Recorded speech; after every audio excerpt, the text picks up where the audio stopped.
اب اگر انڈیا نے للکارا ہے تو میرے اور آپ کے کرنے کے کیا کام ہیں، ہم اس پر بھی چند باتیں کر لیں۔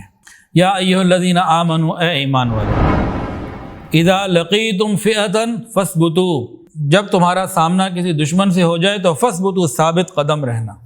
ثابت قدمی میں بہت ساری چیزیں ہیں۔ ثابت قدمی ایک جملہ اللہ تعالیٰ نے قرآن میں بتا دیا، لیکن اس کی تفصیل تو بہت طریقوں سے اس میں سمجھی جا سکتی ہے۔ حوصلہ نہیں ہارنا، ہمت نہیں ہارنی۔ اس وقت میڈیا کی پوری کوشش ہوگی، باطل میڈیا کی، میں پاکستانی کی بات نہیں کر رہا ہوں، باطل کی کوشش ہوگی کسی بھی طریقے سے مسلمانوں کے حوصلوں کو پست کرے، عوام کے حوصلوں کو پست کرے۔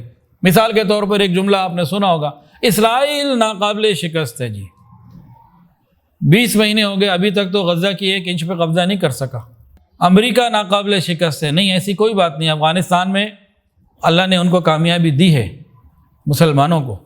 تو ثابت قدمی، کسی بھی چیز سے حوصلہ نہیں ہارنا، زیادہ سے زیادہ موت کے بارے میں حضرت خالد بن ولید رضی اللہ تعالی عنہ، ان کی کیا باتیں ہیں؟ بستر مرگ پہ جب دنیا سے جا رہے تھے، میدان میں نہیں، گھر میں، امن کے وقت میں، تو فرمانے لگے موت اگر میدان جہاد میں ہوتی تو میں ہر اس جگہ گھسا ہوں جہاں سینکڑوں ہوتے تھے، میں اکیلا ہوتا تھا، درجنوں دشمن ہوتے تھے، میں اکیلا ہوتا تھا۔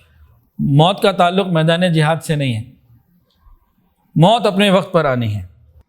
بلکہ قرآن مجید کے اندر سورہ احزاب میں اس کی تفصیل موجود ہے، موت تو آنی ہے۔